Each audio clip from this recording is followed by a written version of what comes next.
So, what's up people, and welcome to another Spy Family discussion. Now, as you may know, Tatsuya Endo is taking a well-deserved hiatus, so there hasn't been a chapter for quite a few weeks, and I think next week is the next chapter that's coming out. But I thought I would take this time to talk about one of the most interesting families in the story. And no, it's not the Forgers. As much as we love the Forgers, because of Anya, we know basically all of the secrets that are going on there. The family I'm talking about is, of course, the Desmonds.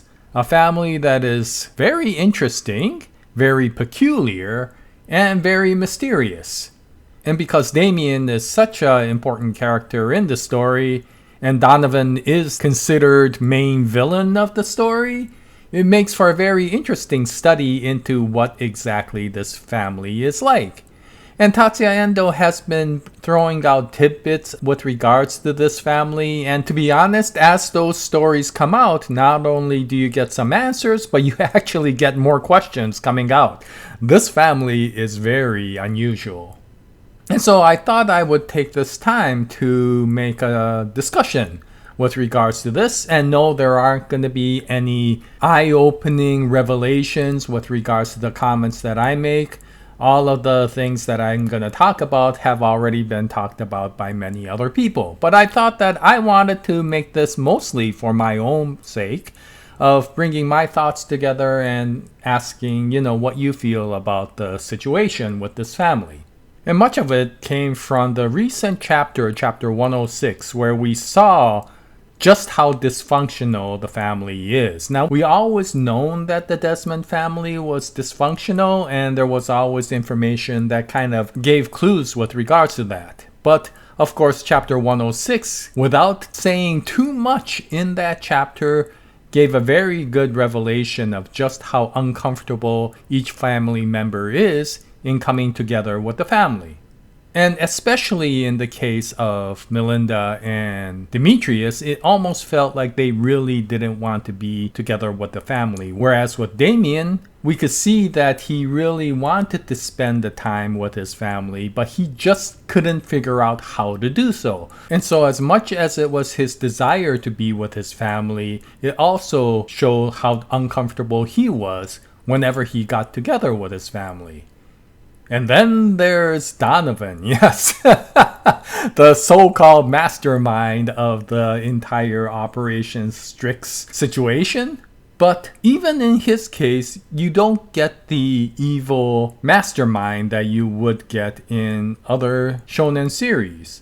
He does have that mysterious personality, and a lot of times it is so disturbing that you could understand that, yes, maybe this guy is the antagonist. And yet, whenever he's with his family, rather than disdain, it seems to be like a distant desire for him to try to be with his family. But similar to Damien, he just doesn't know how. And we got that especially with chapter 106, when at the end of the dinner, he was the only one who kind of said this was an enjoyable situation. And I don't think that he said it just out of the blue. If they were going to create an evil mastermind, the person would not say that regardless of whether he wanted to create a special persona or not. He didn't need to create a mask with regards to this family. They already know just how dysfunctional the family is. And so I think it was a truly honest comment, despite the fact that he, aside from that, didn't seem to be making any close relationship with the family during that dinner time. And so Donovan turns out to be this very questionable persona, which I brought out in my first part, What's Up with the Desmonds, many weeks back. And I will leave a link to that particular discussion if you want to go back to it. But one of the things that came out from chapter 106 was the fact that, again, Donovan Desmond seems to have these stitches or scars at the back of his head. And this implied that something was done to him, and many people have speculated that it may be a lobotomy. A lot of this has been discussed in quite a bit of detail in the Operation Strix podcast by WiseHQ, and so I will leave a link there. They do these really nice podcasts with regards to discussions of what happens in each chapter. And there was a in-depth discussion with regards to potential lobotomy that Donovan had. And so, yeah, I mean, this was something that I discussed in my discussion for 106 as well. And what did those stitches mean, and did it have any relation to his very mysterious personality that he had? Did it also have any relations to the estrangement that he has with Melinda? And yet, even if that can explain Donovan's unusual personality, it doesn't explain Melinda's about her split personality between the one that cares for Damien and the one that resents Damien. But it may still be related to whatever happened to Donovan. And I did talk about that a little bit in 106 as well, in the sense that if there was an accident in the past, potentially something that happened in the previous war that turned him to the recluse, unusual person that he is right now, that may have also strained the relationship between him and Melinda, and the strain was so severe that it gave Melinda PTSD. And one possibility that may have happened, if Melinda resents Damien as much as she loves Damien, is that whatever happened to Donovan is a result of Damien. And one possibility, for example, is that Donovan saved Damien's life during some sort of attack in the previous war, and it left Donovan scarred although Damien was saved. And that may, of course, give Melinda this split personality because she blames Damien's existence for what happened to Donovan and their estrangement, but at the same time, she can't stop loving Damien because she is his mother. And so this would, of course, make for a very interesting character because I always loved these sorts of moral entanglements. You don't have these cookie cutter, I am good or I am evil sort of personalities. You would have personalities that you would often see in real life where certain situations cause such an effect to a person's persona that they become molded by whatever happens in their past. And of course, Damien not knowing maybe whatever happened may have been caused by him, cannot understand why both his mother and his father are distancing him. However, there is that other possibility, right? And people talked about it in the comment section and in the other videos with regards to Donovan potentially being a subject of Project Apple. And because of that, that also gives him his strange personality. And there was a comment that I really enjoyed from AliasUnkown's discussion with regards to chapter 106. And I'll leave a link to her discussion. She does these really nice discussions with regards to each chapter coming out. And if you haven't watched her videos, then I would suggest that you do so because they are really good. And she mentions that, of course, if you look at the family, Demetrius seems to resemble Donovan, and Damien seems to resemble Melinda. And I think she meant it not only in a physical perspective, but also in the terms of a persona, in that both Damien and Melinda are empathic, even with Melinda's unusual characteristic, whereas Demetrius and Donovan are much more chill. And with that comment, you start thinking, well, if that's the case, then maybe it goes even deeper.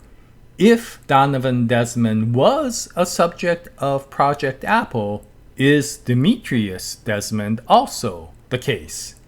And is that why their personas are very similar, not only in that they are chill, they are very non-empathic, but they have this very unusual personality with regards to all the things that are going on and them being somewhat oblivious to it.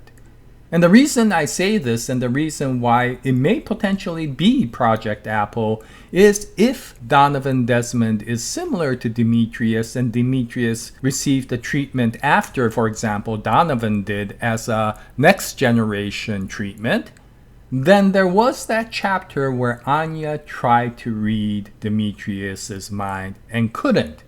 And is that because potentially Demetrius is the generation beyond what Anya had? And because of that, he can block Anya's psychic powers? Maybe. And if that's the case, then is Donovan also falling into that situation? It may be, and we don't know, because the one time Anya was able to meet Donovan Desmond, if you recall, she fell asleep and Becky took her home. And so she has never had a chance to read Donovan's mind. And had she been able to, what do you think she would have read? Would it be a blank similar to Demetrius? Or is Tatsuya Endo avoiding that because that would of course give away all of Donovan's plan, which I think is the case, although I cannot say. And so yeah, all of these things I wanted to bring up in this video because I always enjoy your comments. I apologize, I can't always respond to the comments because life has been kind of busy, but I wanted to create this video as a possibility for you all to potentially give your comments with regards to this as well. But in any case, yeah, there are interesting things that are being shown and we don't have the complete picture, and because of that we get more questions than we get answers. But there is something very peculiar about Donovan, and that seems to also be there in Demetrius as well. And so as AliasUnkown mentions, those two seem to be similar, potentially because they may have received the same treatment. Whereas with Melinda, although she is strange, that is the one person that Anya was able to read her mind. And so she, as peculiar as she is, may not be the same unusual personality that Demetrius or Donovan is. And of course, with everything we see from Damien, he doesn't seem to have any of the unusual personas that the other Desmond family members have. But that, of course, raises one question. Is that because he hasn't had it yet? Is there a plan for whatever secret society is doing all of this to make the next generation subject be Damien? And will that be one of the missions that Operation Strix will eventually come, is to rescue Damien from the subjugation by this mysterious group? It will be interesting to see what happens, and I think Tatsuya Endo will continue to throw out little tidbits to give us some understanding of what's going on with the Desmonds, and by doing so, we'll get to understand what's going on with this secret organization. Are they the perpetrator of that secret organization, or are they the victims of that organization? It'll be interesting to see. But yeah, I just wanted to make this video. There's nothing revealing, it's just more questions, and it's bringing out obvious questions that everybody has been asking. But I just wanted to bring out yet another discussion that you see amongst the different videos out there talking about this subject. So thank you very much for watching. I apologize for the deja vu that has come out in this video compared to a lot of the other videos out there. And once the next chapter comes out, I'll bring out another video and hope you join me at that time. But anyway, it'll be interesting to see what happens with the Desmonds. What do you think will happen with the Desmonds, and what do you think about that family? Any comments will be greatly appreciated. And until the next chapter, happy manga reading, and as always, Jaya, nice day everyone.